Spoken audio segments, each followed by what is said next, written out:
የሀኒቾ ውጤት መጣ። ውጤቱ እንግዲህ የሀና ነው። ዶክተሩም ጫፍ ጫፉን ነግሯታል፣ ሀና ማለት ነው። ነገር ግን በሱ እያስፈራራ የአባቷ ሕክምና በዛ ያስፈራራታል። ሀና ደግሞ እውነቱን እየተጋፈጠች ትገኛለች። ምክንያቱም የአባቴን ሕክምና እያንዳንዱን ነገር ማወቅ እፈልጋለሁ አለችው። ለምን ሲላት በቃ ይሄ እኮ ማንኛውም ቦታ ያለ ነገር ነው፣ ግዴታ አባዬ እስካሁን ለአባዬ የወጣው ሪሲት እያንዳንዱን እፈልገዋለሁ ስትል አይኑን አፈጠጠ። እንደ ማስፈራራት ነገርም አለ። አባትሽ ከዚህ ድነው እንዲወጡሉ አትፈልጊም እንዲ አላት። እሱ ማለት ደግሞ ምንድን ነው ስትለው ወይዘሮ ሜላት እንደዚህ እንደምታያት ቀላል ሴት አይደለችም። በድርጅቷ በኩል ብዙ አመት አብረን ኖረናል። ስለዚህ ደግሞ ሜላት የሆነ ነገር ከሰማች የአባትሽ ሕክምና ይቋረጣል። አባትሽ ሕክምናቸው ከተቋረጠ ደግሞ ህይወታቸው ያሰጋቸዋል አለ። ስለ እሱ ፈጣሪ አለ። በዚህ ልታስፈራራኝ ግን እንዳትሞክር፣ እያንዳንዱን ነገር እፈልገዋለሁ። አና አንቺ እኮ ያለሽበት ህይወትሽ እኮ አደጋ ላይ ነው አላት። ለምን ስትለው ያው አንቺና ሜላት ያላችሁ ትስስር ማለቴ ውጤቱ እዚህ እንዳለ ረሳሽው እንዴ ሲላት፣ እና የወይዘሮ ሜላት ልጅ አይደለሽም ልትለኝ ነው ስትለው፣ እንደዛ ማለቴ አይደለም፣ ውጤቱ ለማንኛውም ደርሷል። ግን ደግሞ ሀና እኔ መቼም አልፈራም፣ እውነቱን መጋፈጥ ነው የምፈልገው አለችው። ዶክተሩ አይኑን ብልጥጥ አደረገ። ምክንያቱም ይሄ የተጨረበረ ገንዘብ ነው። ምክንያቱም ይሄ ሁሉ አልታከመም ሰውየው። ይሄ ሁሉ ገንዘብ 800 ሺህ ብር 400 ሺህ ብሩን እጥፍ ነው ያመጣባት እንጂ በጭራሽ ከ400 ሺህ ብር የበለጠ ለሕክምናው አልወጣም። እሱ ግን በእርግብ በኩል ነው እንደዚህ የሆነው። ወይ ባዩሽ ወይ እርግብ ናቸው ይህንን ነገር እንደዚህ ያደረጉትና እንግዲህ ውጤቱ መጥቷል። ውጤቱ የሀና ነው። ወይዘሮ ሜላት ዛሬም ከፍ እና ዝቅ እያደረገቻት ትገኛለች። ሀናን ማን ነበረ ስምሽ? አንቺ ስምሽን መጥራት አልፈልግም፣ ደግሞም ስምሽን ረስቸዋለሁ። ማን ነበረ ስምሽ አለቻት። ሀና ያው ስራውን መሄድ ባትፈልግም ግን ደግሞ ጆሮ እየገፋፋት በግዷ ወደ ስራዋ እንድትሄድ ያደረጋት። ግን እዛ ቤት መመለስ አልፈለገችም ነበረ። እርግጥም ጆሮ እንዳለው ትክክል ነው። ምክንያቱም አሁን ከዛ ቤት ብትቀር አጭበርባሪና ሌባ ነው የምትባለው። ስለዚህ ሴትይቱ ራስሽ በቃኝ ብላ ካልሸኘቻት በስተቀር ሀና ከዛ ቤት ልክ ብላ ብትጠፋም ሌባና አስመሳይ ነው የሚያደርጓት። ስለዚህ እውነቱን ማጋፈጥ አለበት ሀንዬ። እንግዲህ ወይዘሮ እርግብ ደግሞ የሜላት እናት ጥምድ አድርጋ ይዛታለች። አያቴ ለምንድን ነው እንደዚህ የምትጠላኝ? አሮጊት ምን ሆና ነው እንደዚህ የምትጠላኝ አለች። እማዬ እቺ አሮጊት እንደምትወደኝ ምን ላድርግ? እኔ እኮ ማናቸውም አይወዱኝም፣ መናሴም ሰላምም እናትሽም አይወዱኝም አለቻት። ሁሉም ይወድሻል እኔ ልጅ፣ ያው አዲስ ስለሆንሽባቸው ነው ምናምን አለቻት። እንደዛ ነው ብለሽ ነው? ግን እናትሽ በጣም ነው የምትጠላኝ አለቻት። እናቴ እሺ እናትሽ የምትፈልገውን ነገር ንገሪኝና እስቲ እሷ የምትፈልገውን ነገር ላደርግላት፣ ምናልባት ብትወደኝ አለቻት። ከዛም እሷ የምትፈልገውን ነገር አደረገችላት። ከዛም እንግዲህ ቤተ ክርስቲያን አብረው ደረሰው መጣው እጇን ሳመቻት ምናምን ነገር እናቴን ደስ አላት ምናምን ብላ እንግዲህ ስታወራ ነበረ። ሰላም አለይኩም ወራህመቱላሂ ወበረካቱሁ። ውድና የተከበራችሁ ቻናል ቤተሰቦች እንዴት ናችሁ? አለው አልሐምዱሊላህ። ሀንዬ እንግዲህ ውጤቷ መጥቷል ማለት ነው። ውጤቷ እንግዲህ ዶክተሩ ለወይዘሮ ሜላት ደውሎ ወይዘሮ ሜላት እንዴት ነሽ? ደህና ነሽ ወይ? ደህና ነኝ። እኔ እንኳ የደወልኩት ውጤቱ ደርሷል ልልሽ ነበር። ደረሰ? የኔ ልጅ ሀሴት ሆነች አይደለ አለችው። አይ እሱን እንኳን እኔ አላቅም፣ እናንተ ናችሁ የምታውቁት አላት። ምን ማለት ነው? እሱ ደግሞ አንተ አታውቅም እንዴ ስትለው፣ እንዴ ወረቀቱ እኮ ታሽጎ ነው ያለው ወይዘሮ ሜላት፣ እሱን ደግሞ ማየት የምትችሉት እናንተ ናችሁ እንጂ እኔ አይደለሁም አላት። እንዴ ለምን? እናንተም እኮ ማየት ትችላላችሁ። በእርግጥ የኔ ልጅ ሀሴት ነች፣ እሱን አላቅም እኔ አላት ማለት ነው። ውጤቱ የሀና ነው። እንግዲህ አሁን አምና ትቀበላለች። ተጭበርብሮ ነው ወይ የመጣው የሚለው ነገር ይከብዳል። አላቅም ለሀንዬ። ሀና በነገራችን ላይ ምንም ቦታ የላትም። የእነሱ ልጅም ሆነችም አልሆነችም፣ ግን ደግሞ ይሄ ውጤቱ ትክክለኛ የሀና ከሆነ በቃ ሀቋ ወጣ ማለት ነው። እውነት ናት አይደለ? ግን እቺ አጭበርባሪና ሌባ በሆነ ነገር ትጋለጣለች ብዬ አስባለሁኝ። ወይዘሮ ባዩሽም እንግዲህ እዛ መታ አንቺ ሚጡ፣ አንቺ ድንቢጥ፣ አንቺ መነጥስ እያለቻት የሜላትን እናት አንቺ አታረጅም፣ እኛ ልታስረጅን ነው አይደለ? አንቺ ገና አንድ ፍሬ ሞቀቀላነሽ እያለ ለሰው ልጅ ክብር የሌላቸው ምንጉድ እንደሆናቸው አላውቅም። አሮጊቷም ደግሞ ብዙም ባትመቻትም እኔን ፈልገሽ ሳይሆን የመጣሽው ሜላትን ነው፣ በሂጂ ወደ ሜላት ብዙ ሳናወራ እኔና አንቺ አለቻት። አሮጊቷ አትወዳትም ይመስለኛል ባዩሽን። እሷም ወደ ሜላት ሄደች። እጅም ሴትየው ቁጭ ብድግ እያደረገቻት ነው ባይሏ። ዛሬ ወይዘሮ አስቴርና ሀና አልተገናኙም።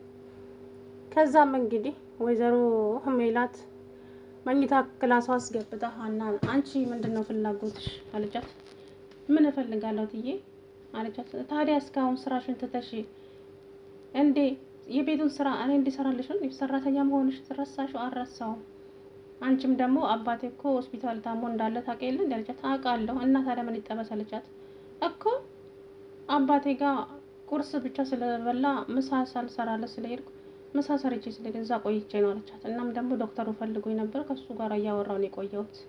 እና እኔ ያንቺን ዝባዝንኪ ሳዳምጥ ልቆይ እንዴ? ስራሽን ቀጥ ለጥ ብዬ ስራዬን ሰራለሁ የምትይ ከሆነ ስራሽን ስሪ፣ አለበለዚያ አውጥቼ ነው የምጥልሽ። ለነገሩ ውጤቱም ደርሷል፣ ቀላል ነው ያንቺ ነገር አለቻት። እሷና እሷ ሲጨቃጨቁ ወይዘሮ ባዩሽ መጣችና እንዴ ምንድነው የምትጫወጫው? አታይልኝም እንዴ? እንዴ ስራውን እኮ በአግባቡ አልሰራም አለች። ቆይ አንቺ ምንድነው ምን ሆነሽ ነው ስትላት ሀናን እትዬ እኔ እኮ አባዬ ታሞ ሐኪም ቤት ነው ያለው እሱ ጋር ነበርኩኝ። ለዛም እሱን እንዳስረዳትም እድሉን አልሰጠችኝም እትዬ አለቻት። ወይዘሮ ሜላት እንደው ተረጋግተሽ እስቲ አዳምጫት፣ ልጅቷ ምን አርጊ ነው የምትያት እንዴ? በቃ አዳምጫት አለቻት። ከዛም ባዩሽ አንቺም አለቻት። አዎ ሜላት ልታዳምጫት ይገባል እኮ በእኛስ በሷ ቦታ ብለን ብናዳምጥ ብናስብ አይሻልም አለቻት። ነገሩ ሁላችሁም ወደ እሷ ዞራችኋል። አይ እንደዛ ሳይሆን በቃ ተረጃት፣ አባቷ እኮ ነው የታመመባት አለቻት። ምን ታሳዝንሽም እንዴ እያት እስቲ አለቻት። ከዛ ሀና ነይ አንቺም ወደ ስራሽ ሂጂ አለቻት። ሜላት ሀናን ተከትላ ኪችን ሄደችና አንቺ ቆይ አርፈሽ ቀጥለጥ ብለሽ ስራሽን አትሰሪም እንዴ አለቻት። እኔማ ስራዬን እኮ እየሰራው ነው። ቆይ ምንድነው ችግርሽ? ችግሬንማ ቅድም ነገርኳችሁ አይደል እንዴ? ግን ደግሞ ልታዳምጠኝ ፈቃደኛ አይደለችም እትዬ አለቻት። ይኸውልሽ አርፈሽ ስራሽን ማሰሪ ከሆነ ሜላት ኃይለኛ ሰው ናት አለቻት። ምን ማለት ነው ስትላት አርፈሽ ቀጥለጥ ብለሽ አባትሽ ታክሞ እስከሚድን ድረስ አርፈሽ ስሪ። ከዛ በኋላ አባትሽ ታክሞ ከዳነ በኋላ ከዚህ ቤት ሽልክ ብለሽ ትወጫለሽ አለቻት። ከዛ ለምን እኔ ሌባና አጭበርባሪ እኮ አይደለሁም ተደብቄ የምወጣው፣ መሄድም ካለብኝ በፊት ለፊት ተናግሬ ነው እንጂ ተደብቄ አልሄድም አለቻት። እና መሞት ፈለግሽ እንዴ? ማንም ይገለኝ አለቻት። ከዛም ሜላት ነቻ አለቻት። ለምን እትዬ እሱ እንደምታስቧት አይነት ሴት አይደለችም። ደግሞ እትዬ ለእኔ ብዙ ነገር አድርጋልኛለች። እኔን ሊመክሩኝ ነው ወይስ እትዬ ለእኔ ሊያሟት ነው የመጡት አለቻት። ያንዬ ሰወዳት ግን የሆነት ከዛም የራስሽ ጉዳይ እንግዲህ ሲደርስብሽ ታይዋለሽ። ሜላት አንቺ እንደምታስቢ ሴት አይደለችም፣ በጣም ኃይለኛና መጥፎ ሰው ናት፣ ጨካኝ ነች አለቻት። የራስሽ ጉዳይ አቦች ምን አይነት ድንጋይ ነች ብላ ተናዳ ሄደች፣ ወይዘሮ ባዩሽ ማለት ነው። ከዛም እንግዲህ ሀና እኔ ልታማልኝ ነው የመጣችው አለችና ተናደደች ማለት ነው። ከዛም ወይዘሮ ሜላት እንግዲህ ሱሪውን ለብሳ ጎለል ጎለል ስትል ደወለላት ዶክተሩ። ወይዘሮ ሜላት እንዴት ነው ደህና ነሽ አላት። ደህና ነኝ፣ የደወልኩት እንኳ ውጤቱ ደረሰ። የኔ ልጅ እንግዲህ ሀና ነች አይደለ? ማናት ሀሴት ነች አይደል አለች። አይ እሱንማ እኔ በምን አውቃለሁ እንዴ? እንዴት አታውቅም? ሐኪም አይደለህ እንዴ ስትለው እኔ አላውቅም ማለት። እንግዲህ ዶክተሩ አጭበርባሪና ሌባ በገንዘብ የተገዛ ሰውዬ ነው። ሀና ላይ ጭማሪ 400 ሺህ ብር ያመጣባት እሱ ነው። ወይ ባዩሽ ወይ እቺ እርግብ ናቸው እንደዚህ ያደረጉት ማለት ነው። እናም ስለ ዶክተሩ ጋር ስታወራ ስለ ውጤቱ ባዩሽ ጆሮ እየጣባች ነበረ። እየሳቀች ወደ መኝታ ቤት መጣች። ከዛም ሳቅ እያለች እንዴ ምንድነው የሚያስቅሽ አክስቴ ስትላት ውጤቱ እኮ መጣ። የምን ውጤት? የምርመራው ነው እኮ። የምን ምርመራ? አንቺ ምን ሆነሻል? ምን አይነት ሆነች? ያንቺና የሀና ነው አለቻት። እና እንዴት ሆነ? ወይኔ ጉዴ፣ በቃ መዋረዴ ነው አክስቴ፣ ጉዳችን ፈላ። ውሸታችን ከተጋለጠ እኮ አለቀልን አለቻት። ከዛም ለምን እንጋለጣለን? ለማንኛውም ነገ ጠዋት ውጤቱን ሄዳችሁ ትቀበላላችሁ። ከዛ በኋላ ከውጤቱ በኋላ እኔና አንቺ በደንብ እናወራለን አለቻት። ከዛ አንቺ አትገኝም እንደ ውጤቱ ቦታ ስትላት፣ አይ እኔ እንኳን ዛሬ ስለመጣሁ ነገ መነሳት አልችልም፣ በጠዋት አልሄድም አለቻት። ግን ብትመጪ ደስ ይለኛል። አይ እናንተ ሄዱ፣ ችግር የለውም፣ ከዛ በኋላ በደንብ እንገናኛለን አለቻት ማለት ነው። እንግዲህ ውጤቱ የሀንዬ ነው። ሀና ደግሞ ታሸንፋለች። እውነት ናት። ሀንዬ ሲጀመር አባቷ በቅርቡ ታክሞ ድኖላት ይወጣል። ከዛ ታክሞ ከወጣ ምንም አይነት ችግር የለባትም ሀና። ለአባቷ ስትል ነው ዝቅ ብላ እየተሰደበች አስመሳይ ብቻ ብዙ ነገር እየተባለች የምትኖረው ለአባቷ ስትል ነው። አባቷ ከዳነላት ደግሞ አይደለም ስሟንና አይኗን እንኳን አያዩትም፣ የሀናን እዛ ቤት ማለት ነው። እሷም ውጭልኝ ባትላት እሷ ራሷ ትሄዳለች ማለት ነው ሀና። ከዛ በኋላ ወይዘሮ ሜላት ፊትሽን ብትቧጭሪ ራሱ ሀናን አታገኛትም፣ እውነቱን ስናገር ማለት ነው። ሀና የአቶ ኖላዊ ናት። ምክንያቱም መወለድ ቋንቋ ነው፣ እሱ ግን አሳድጓታል፣ ከምንም በላይ ይወዳታል። ስለዚህ ሰው እንዴት መከበር እንዳለበት፣ ሰው እንዴት ይቅርታ ያለ ጥፋቱ ይቅርታ መጠየቅ እንዳለበት አስተምሮ ቆንጥቶ ነው ያሳደጋት ማለት ነው። አንቺ ግን ምን አይነት ጉድ እንደሆንሽ ለአነጋገርሽ እንኳን ለከት የሌለሽ ወይዘሮ ሜላት። ይሄ እኔ ቅድም የተናገሩኝ ንግግር እስካሁን ውስጤን እያመመኝ ነው። ከዚህ የበለጠ ደግሞ ሌላ ነገር ተናግረው ከማያስከፉኝ በቃ እኔ ሊሄድት እያለቻት ማለት ነው።